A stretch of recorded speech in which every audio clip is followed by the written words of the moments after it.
And as I look at the journey, 22-year-old me up there to 54-year-old me standing here, it defies all logic.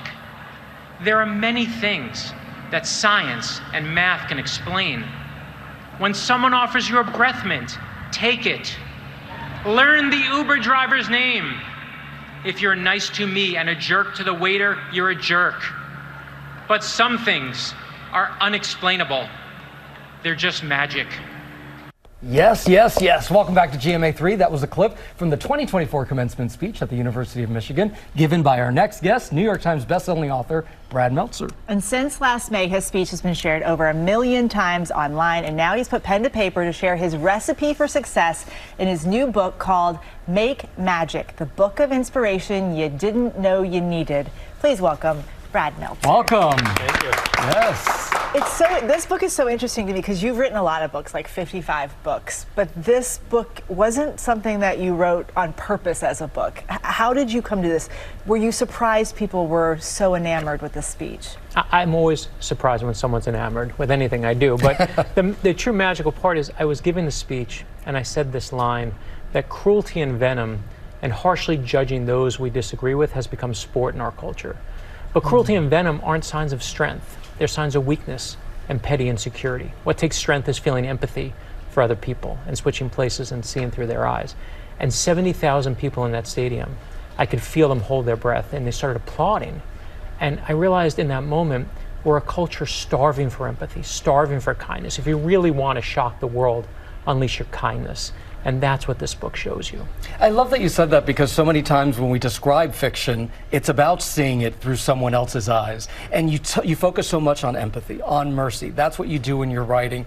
Where did that come from, though? Because I know that there was a particular inspiration for that for you. Yeah, when I moved my dad lost his job when I was 13 years old.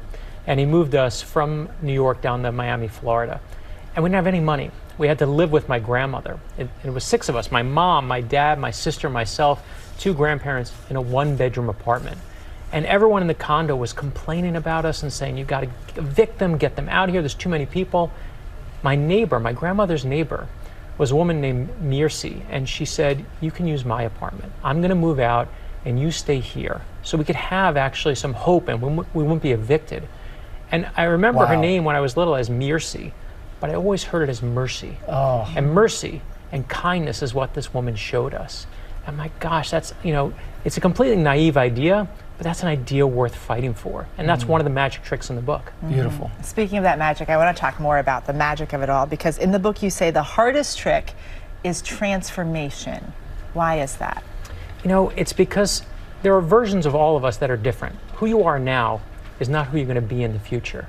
But what we do is we tend to kind of get locked in our own ways. And when we do that, ideas become hard and they become brittle. What you have to do is write in pencil and be unafraid to use the eraser. Never stop changing. The smartest people I know, love that. and that's the thing is, right, the people who think they're the smartest in the room, they're not the smartest in the room.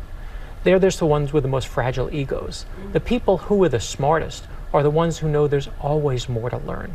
So never stop changing. Keep finding those new versions of yourselves, the endless possibilities. And that's the 4th magic trick in the book.